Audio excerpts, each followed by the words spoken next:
And now, aviation weather around Alaska.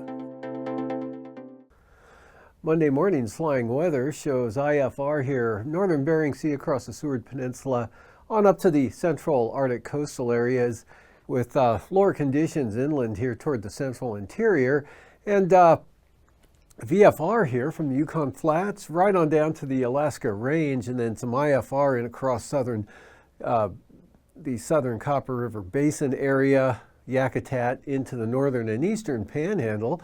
VFR Cook Inlet down to Kodiak Island in the Alaska Peninsula, and some VFR across the entire Aleutian chain. For the afternoon, IFR along and just south of the Brooks Range here, with some VFR for the North Slope, and still some IFR northern Seward Peninsula down toward Wales and Tin City there.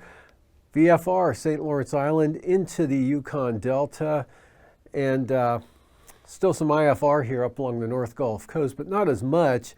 More widespread over the southeast coast. Not too bad out to the west with just areas of marginal VFR.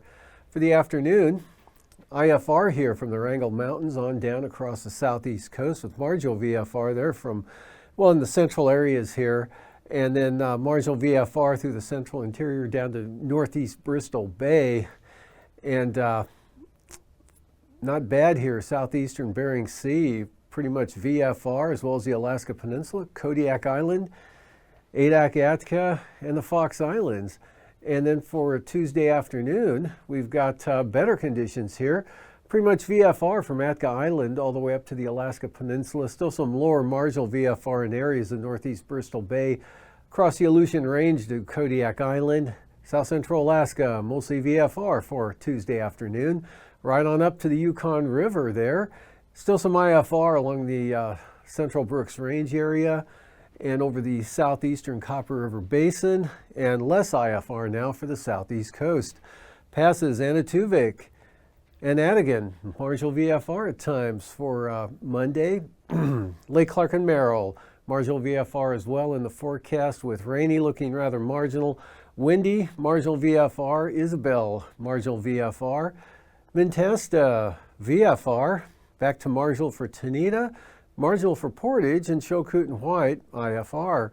Freezing levels here at the surface all the way up to the central interior here near the Yukon River and back across just about to Selawik there, but still south of Kotzebue.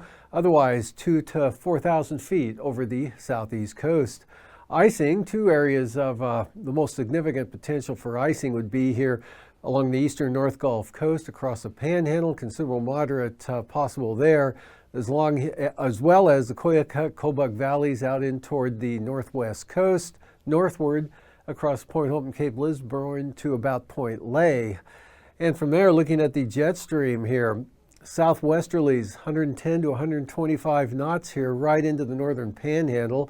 Lighter winds out here to the west and 9,000 feet. Those strong winds here again into the northern southeast coast up to 65 knots there. Broad area southwest winds here over the interior anywhere from 45 to 55 knots.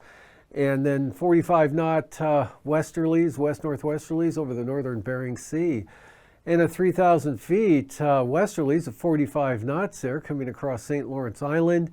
And with this low and small area 50 knot winds there, that's well north of the Adak Atka area.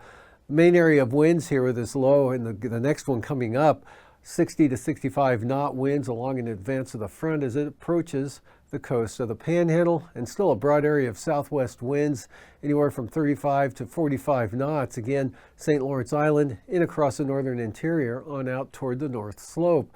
Turbulence-wise, look for considerable moderate here. Western Brooks Range down into Kotzebue Sound, eastern Norton Sound there.